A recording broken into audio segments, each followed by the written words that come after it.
Hello, I am Xarkun. This is World of Warships Legends.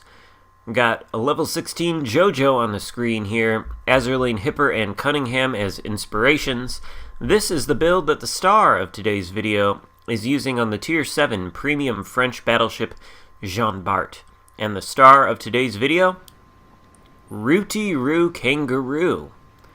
He sent in this replay to me a week or two ago, and I'm just now getting to it to feature it. I, of course, am happy to feature community replays on my channel, although I might not get to them immediately. If you are interested in sending in a community replay to me, then consider joining my Discord server. There is a channel on there where you can submit battles that I might end up using on my channel, and of course, I am very interested in doing that for a number of reasons. But enough about me. Let's get on to what RootyRoo here is going to accomplish this game in the Jean Bart. Now, on that flank right here to the left of the screen that he's kind of looking at, there are going to be 3 ships in a division. There they are. One is a Belfast, another is an Akatsuki, and the third is a Benson. For a good part of this game, RootyRoo's decisions are going to be influenced by the position of these guys. First up, we see the Belfast coming to a halt by an island. Shot is out, hit him for 17,000 damage and a citadel. He's now reversing, undoubtedly deploying smoke. Guns are about to be reloaded, and he has vanished inside of the smoke, but RootyRoo takes the shot anyway at his last known position, and he is rewarded by another citadel with a blind fire into smoke. This is not the first time this game that he is going, or this is not the last time this game that he is going to connect with a target that he cannot see, because the target is in smoke, and we'll talk about that a little bit later. Right now, he is taking a third shot at the Belfast, hoping to finish him off, assuming that he is backed up into that far section of the smoke screen. Turns out he really hasn't moved from where he was before. He still appears, judging by where his shells are coming from, to be very close to that island, but he has stopped firing for whatever reason. So, because RootyRoo is not sure of the Belfast's position, he begins to look for other targets. Helena is out there, possibly a good target, but he disappears. And we've got a Tirpitz coming in hot, sort of almost down the middle of that flank. So, pot shot thrown his way. We'll see whether it does anything too spectacular. Not really. Helena is moving in to join the Akatsuki, the Belfast, and the Benson, who is also out here somewhere. At this point, RootyRoo is kind of playing the patience game. He takes a shot at where the Belfast is inside of the smoke. He gets the most bizarre dispersion pattern you've ever seen, and he does not connect with the target. But he's playing the waiting game. He's aware that there are 2 destroyers out here to the port side of his ship, and he is not interested in pushing out quite yet. But he sees that Helena moving in, takes a shot, deletes the Helena for 2 citadels and a devastating strike. His first kill of the game, 56,000 damage done. Following up with a shot on the Belfast, who is rapidly trying to run away for his life.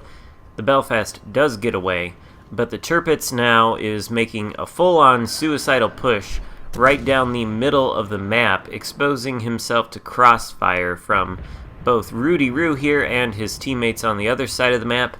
This is not, of course, a winning strategy. That Tirpitz is going to go down very quickly. It's only a matter of time and a matter of who ends up ultimately getting the kill with all of this focused fire. Now, there's a Broadside Iowa out there who is presenting a much better target than the Tirpitz, so RootyRoo cannot resist taking that shot. His aim is on point. He is rewarded with a single citadel. It's just a shame that the dispersion was a little bit, not desirable, and more shells don't connect with that perfect target the Iowa is presenting. Follow-up shot, and of course, the dispersion is a lot better, so another citadel, plus 3 full penetrations and 2 overpens, up to 104,000 damage now. The Iowa is well on his way to returning to port. Now, I'm not sure why RootyRoo here keeps locking onto and unlocking his guns on the target there in rapid succession. Perhaps a little bit of itchy trigger finger. But notice as he zooms in and out, he is making use of the auto-aim feature, which is not perfect, but if you rapidly zoom in and out at a target, the reticule will lock onto the ship. You see it, forms a circle around the little ship icon, and it will put your guns in a position to give you approximately enough lead to hit the target. It's a way of sort of judging how fast the target is going, and a way that is useful if you're going to shoot at anything behind an island that you can't directly see. Now, though, the Benson has appeared, and he is shooting at RootyRoo while smoking up. Undoubtedly, torpedoes are on the way, so RootyRoo turns his ship toward their source and manages to dodge all of them by slipping through the gap there. He also gets 1 hit on the Benson for an overpenetration, and unfortunately, the very necessary maneuver he took there to dodge the torpedoes does force him to expose broadside to the Iowa for a moment, and the Iowa promptly takes advantage of that by hitting him pretty hard there for a not insignificant amount of damage. He is now, though, unspotted due to the island cover, and he is going to make his way around, trying to put the islands, I think, between himself and the Iowa, stay unspotted for as long as possible, although he is not able to do that because the enemy Belfast has spotted him out there. You can see his smoke cloud appearing there. So RootyRoo takes a look in that direction as the Belfast fires, tries to get an idea of where the fire is originating from, sees it, and takes the shot. He does, this time, hit the Belfast with his high explosive shells in the smoke screen. Now, the Benson is to his starboard side, Akatsuki directly in front of him. He pops the reload booster, shoots the Akatsuki with an HE salvo, and his secondaries open up on the Benson, who gets spotted, take him out for a close quarters expert.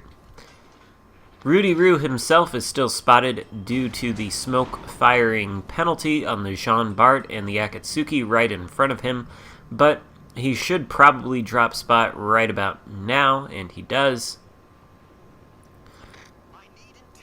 Now he's being radared by the Belfast for the benefit of the Akatsuki, who is his division mate. So, a little bit of a tricky situation here.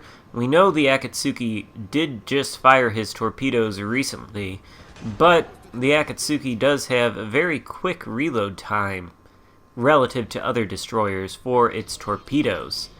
So, there he is. And there he goes. Dead.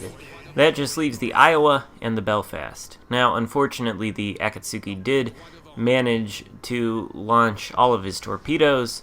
No way RootyRoo is going to avoid these. They're just far too close. So he does take 3, puts him on very low health. The enemy Belfast, who is undoubtedly a little bit upset after being so thoroughly paddled by RootyRoo in this game, is trying to shoot into his broadside with AP. It's not going to be enough to take him down. And the Iowa, he's on far too low health to to be very successful. Both of RootyRoo's teammate destroyers are still alive, and the Iowa has somebody firing at him from the side there, so he's going to go down pretty quickly, and that's just going to leave the Belfast, who I'm sure you remember was the first target that RootyRoo shot at. He will also be the last. And that is going to wrap up this game. Thanks for sending it in, RootyRoo. Pretty good one here. If you enjoyed it, give it a thumbs up and consider subscribing if you haven't already. There goes the Belfast. Alright, well, I will see you next time. Goodbye.